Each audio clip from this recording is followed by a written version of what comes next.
Olá, meus irmãos, minhas irmãs. Sejam bem-vindos a este canal do YouTube Semente da Caridade. Hoje temos a graça de receber o Padre Fábio Fernandes, ele que é pároco da paróquia Nossa Senhora do Rosário do Cabral. E como hoje é dia de finados, ele vem falar conosco, nos dá a graça da sua presença para falar deste dia. E para iniciarmos, Padre Fábio Fernandes, seja bem-vindo ao nosso canal. E a pergunta inicial, já começamos trabalhando. Em que consiste a oração para os mortos? Querido Diácono Arthur, queridos inscritos neste canal, uma alegria muito grande de estar aqui, receber o convite, é sempre uma honra e uma oportunidade única de evangelizar, de fazer compreendida a doutrina da Igreja. A oração pelos fiéis falecidos ou fiéis defuntos consiste em suplicar a Deus misericórdia com aqueles e aquelas que partiram. Isso se dá em razão, em virtude de nossa crença na ressurreição. É porque cremos que nós não ficaremos eternamente no seio de Abraão, na terra, é que então há sentido em rezar por aqueles que um dia reencontraremos no juízo final, naquele instante onde estará estabelecido o reino do Senhor em definitivo.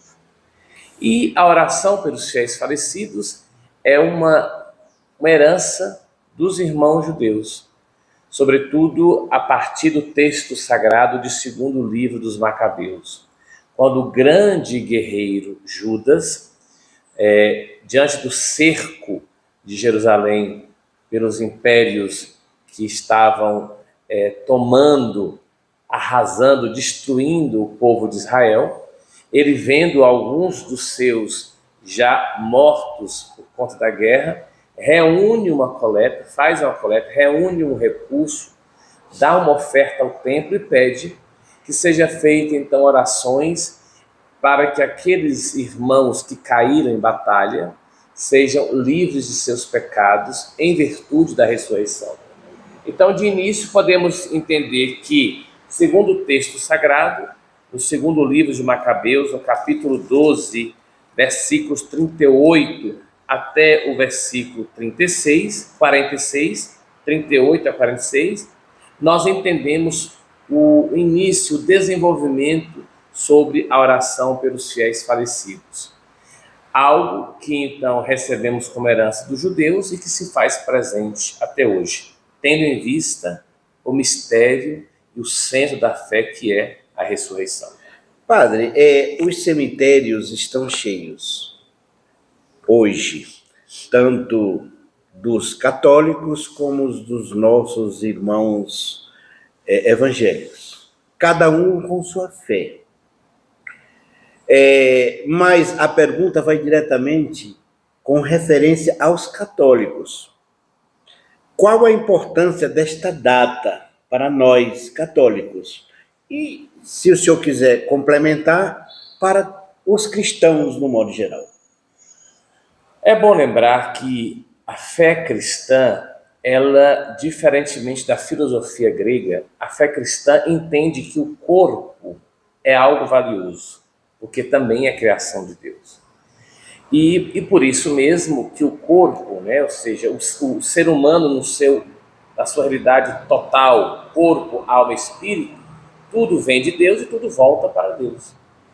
Nesse sentido é que a antropologia cristã, a partir também dessa herança judaica, sempre entendeu que o cuidado com os falecidos ou com os defuntos também revela a nossa crença na ressurreição, porque nós cremos que assim como Cristo morreu, ele é sepultado, mas ao terceiro dia ele ressuscita no corpo glorioso, também o nosso corpo, que é mortal, que vai descer ao seio de Abraão, que é a terra, também esse corpo será ressuscitado, ou seja, não mais um corpo material, corruptível, como vai dizer Paulo aos Coríntios, mas um corpo glorioso. E nesse sentido é que então a igreja vai cuidar do ser humano na sua totalidade, desde o ventre materno até o último instante de sua vida, e inclusive quando do momento do seu falecimento, da sua morte.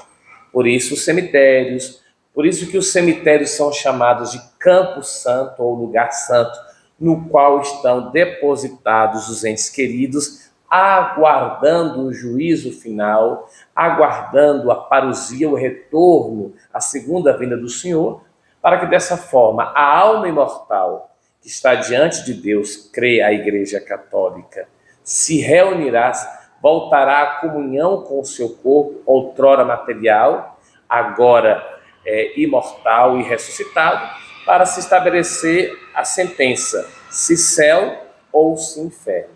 Então, é muito da antropologia cristã e cristã católica o cuidado com o corpo, porque também o corpo é valioso, também o corpo é sagrado, e tendo em vista sempre o mistério da ressurreição. O senhor está falando em corpo e aqui me veio em mente. Nós depositamos os nossos antes queridos nos cemitérios, enterramos, tem até uma simbologia muito especial, do pó veio, do pó voltarás, mas aí tem outro tipo de, vamos dizer, de sepultamento, ou a cremação, por exemplo. Qual é a posição da igreja com referência à cremação e a própria posição da nossa prática? Ok. Essa pergunta foi até muito importante você fazer, porque há alguma dúvida ainda, né? Uhum. E o catecismo já contempla a cremação como algo positivo, melhor dizendo, como algo permitido. Uhum. Desde que, quando a família ou a pessoa antes de morrer tenha querido ser cremado, que aquele ato, o ato da cremação, não signifique uma aversão ou uma rejeição ao mistério da ressurreição. Mas a destruição do corpo, né? Sim, é o princípio do pó viemos e do pó voltaremos.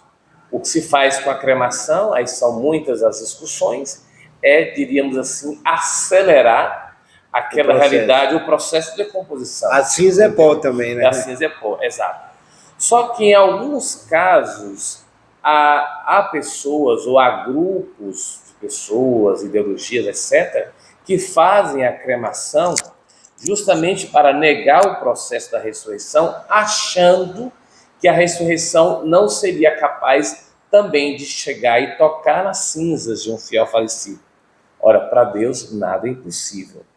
Então, é possível ser enterrado como fazemos tradicionalmente, é possível ser cremado, desde que aquela prática, tanto daquele que morreu anteriormente à morte, óbvio, e tanto da família, não seja ali um sinal de recusa, de aversão ao mistério da ressurreição. Então, sim, pode.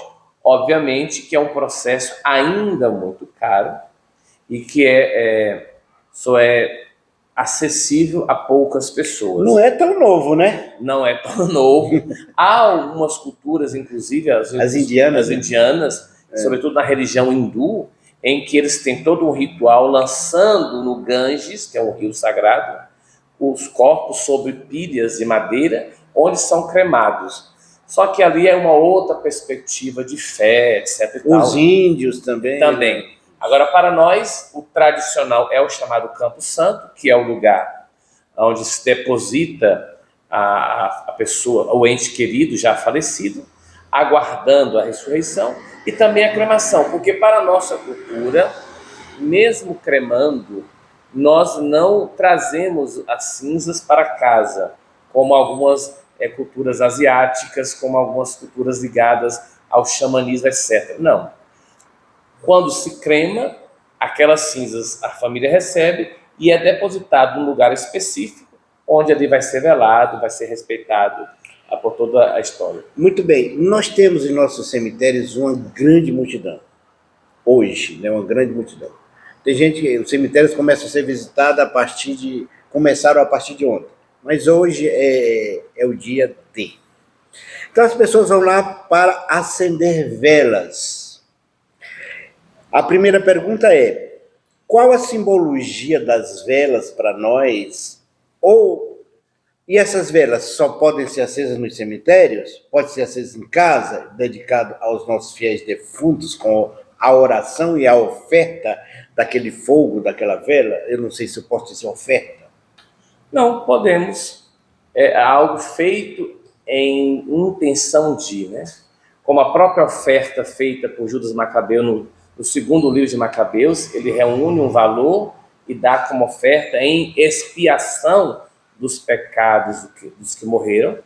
Aí é a chamada aplicar missa na intenção de alguém, para que Deus, a sua misericórdia, leve em conta as nossas preces e, segundo sua vontade, seu juízo, atenda, se for da sua vontade.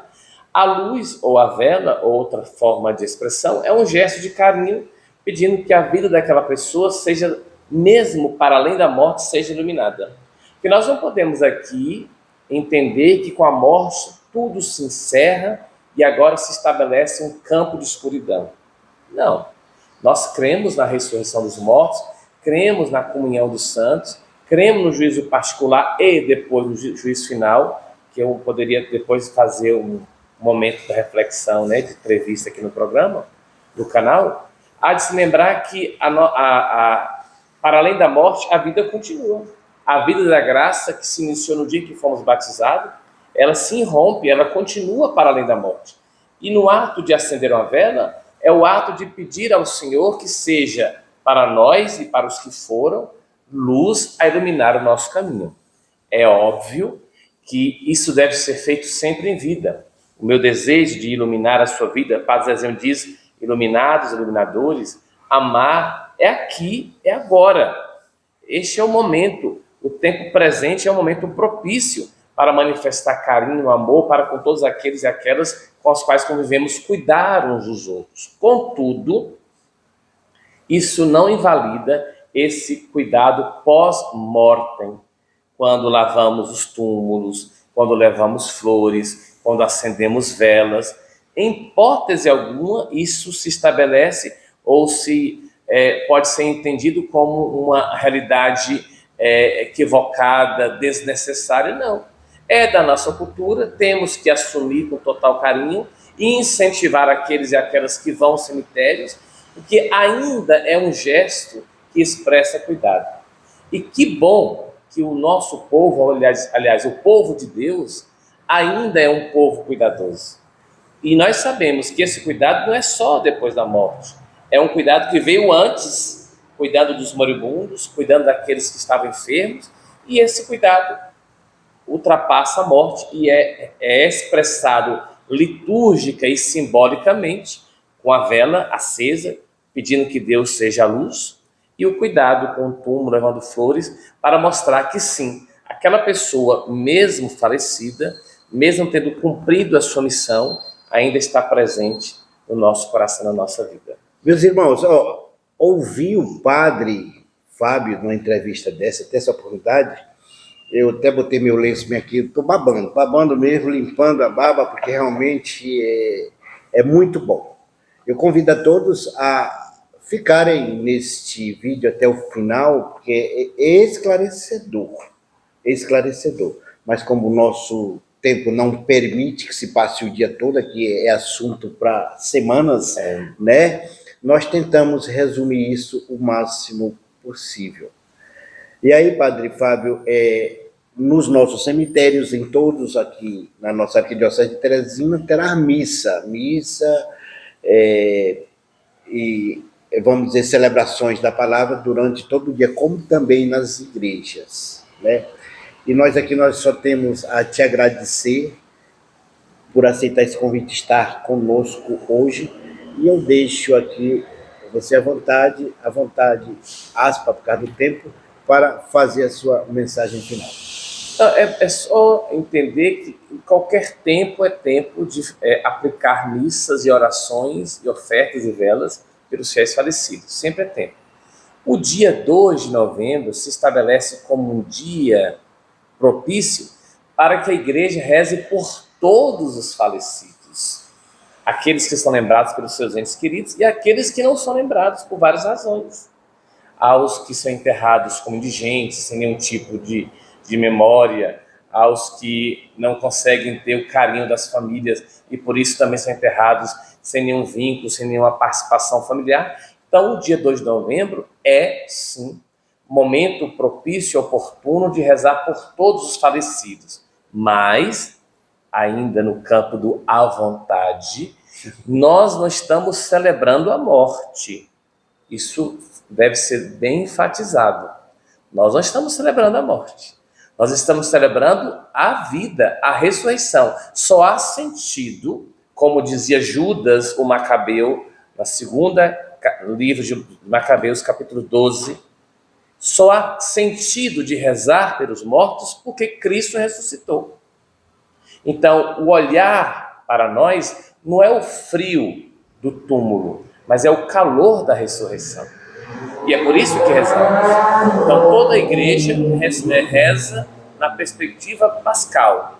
Assim como ele, por amor, morreu na cruz, por amor ele também ressuscitou e nos deu a garantia da Páscoa eterna. Então, nós podemos e devemos rezar tendo em vista a ressurreição, tendo em vista a vida. E peço a todos, se inscreva no canal, curta esse vídeo e os outros também, comente e compartilhe. Porque toda iniciativa de evangelização deve ser abraçada por nós e incentivada. Aqui temos o diácono que tem todo esse trabalho, mas de nada adiantaria se você em casa não entender que por aqui se evangeliza e anuncia e constrói o reino do Senhor. Pô, depois dessa propaganda feita por você, realmente o canal vai crescer muito. Oxalá Deus. Fiquem com Deus.